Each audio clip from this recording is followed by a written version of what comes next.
AP pre-calculus, question 1, official. Let's do it. Okay.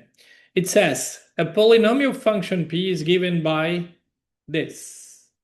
What are all intervals on which P of X is greater than or equal to 0? Decimals.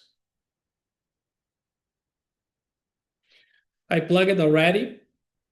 We have here. Okay. So he wants greater than or equal to 0.